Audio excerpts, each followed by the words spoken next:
Welcome back to Craig Walker Coaching. This is your home for winning over your crippling self-doubts and learning to live the life that you were born to love. Today, I'm going to show you that you have what it takes to be truly attractive. I mean, all of us. No one's excluded. Now, am I odd for wanting to be more attractive, or do I just feel odd for admitting it on video for everyone to see? Now, honestly, I don't think I'm alone in this one, am I? Now, I've been paying attention to the magazines in the checkout line at Walmart. And by the way, who posts selfies of their worst self? You know what I mean? So here's the good news. You can become more attractive, much more attractive, without surgery, without Photoshop, and without the use of filters. And I can show you how. God says this about you, that you are His masterpiece. And I get that. Though there are some days that I struggle to accept it more than others. But there's something I've noticed about things that are truly a masterpiece. You see, no one has to tell you it's a masterpiece. A true masterpiece, it's inspiring even if you don't have an educated palate. You see, most of us know little to nothing about Michelangelo, and maybe even less about the art of stone sculpting. But we're still awed by the sight of the statue of David. And you certainly don't need to be a savant of architect to appreciate the majesty of the Taj Mahal. And you don't need to know flip about basketball to be admired or to admire the jaw-dropping talent of a Michael Air Jordan. So what's my point? If you are God's masterpiece, you are attractive.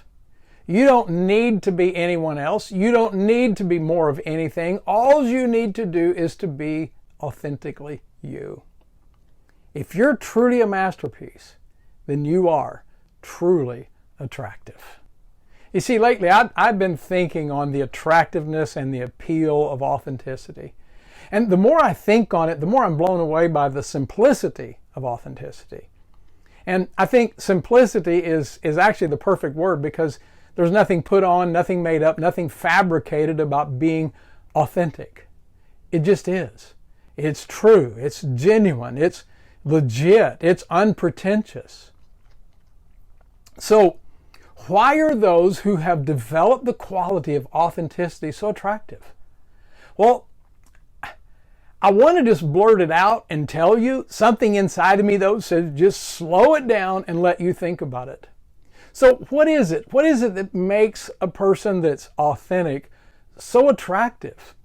Now grab a pen, grab a paper, and hey, just give it a thought. Maybe pause the video and then write down your ideas. Are you ready? I want to tell you what it is, and I think it'll blow you away. Take a deep breath, because here it is.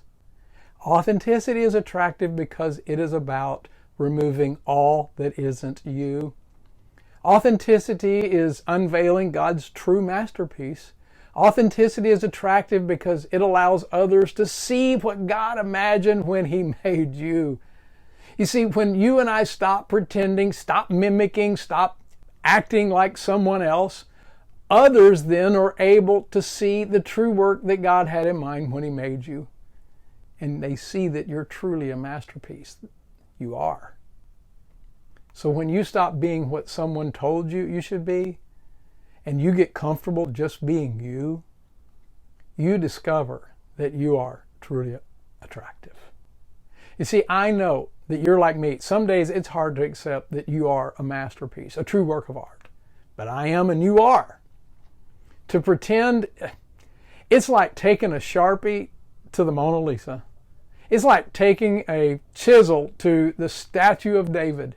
It's like taking a bucket of paint and a roller to the ceiling of the Sistine Chapel. You see, you can't improve on a masterpiece. What do you do with a masterpiece?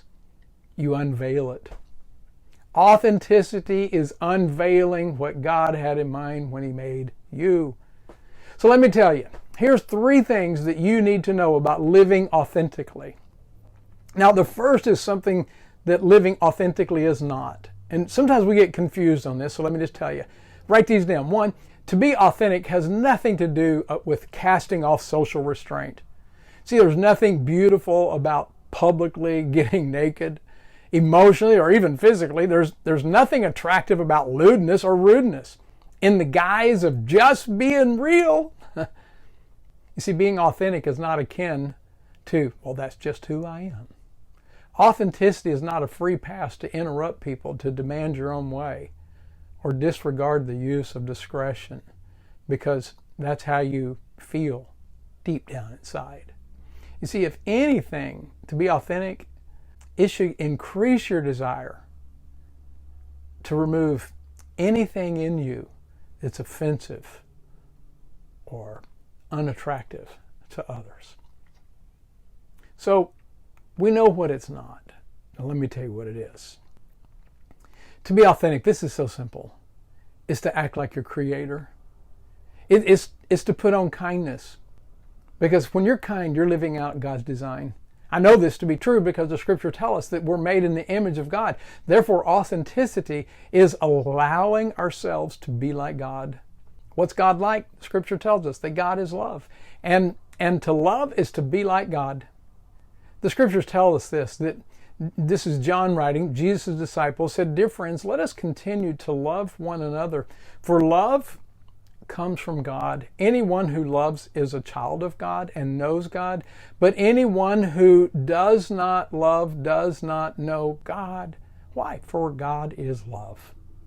Now, let me be quick to tell you, I'm not talking about that touchy-feely, sappy, emotionalism kind of love that's passed off as love today.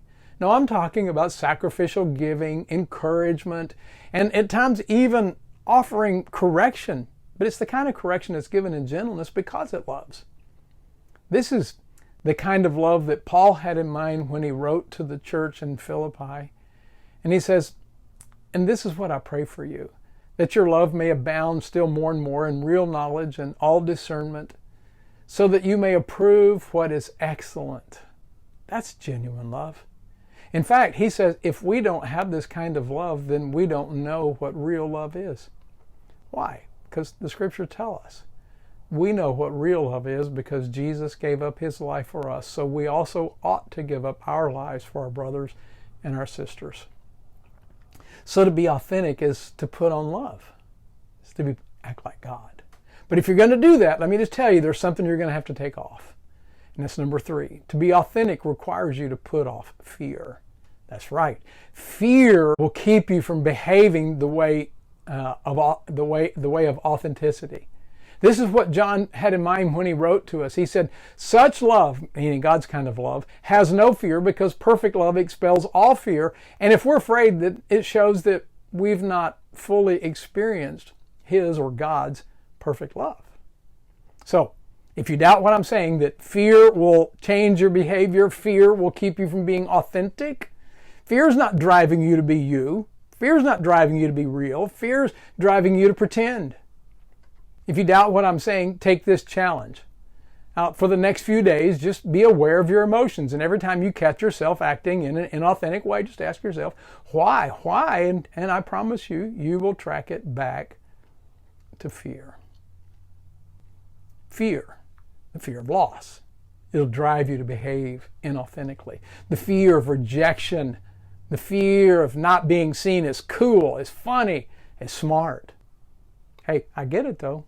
It happens to me. And it can happen to you. So to be authentic requires us to put off fear. The fear that you might not be enough. It's the fear that makes you cover up. It's the fear that makes you spoil authenticity. It's fear that hides God's true masterpiece. I got to tell you, when I understand what authenticity does for me, how it reveals God's true masterpiece, and it makes me really look good, I'm telling you, I run from anything that isn't authentic. I want to run from acting pretentiously.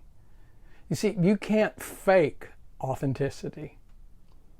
So what do we do with this teaching? Here's a quick win. This is what I would encourage you to do. Here's 2 things that you can do to get a really quick win. Number 1 is identify what you're afraid of. What is it that you're really afraid of? Capture it. Write it down. You're afraid of rejection. You're afraid of what? Write it down. Make a journal. I used to be afraid of being found that I'm not smart enough. What do you fear? Share it with me. Write it in a comment down below. Here's the second thing I would encourage you to do.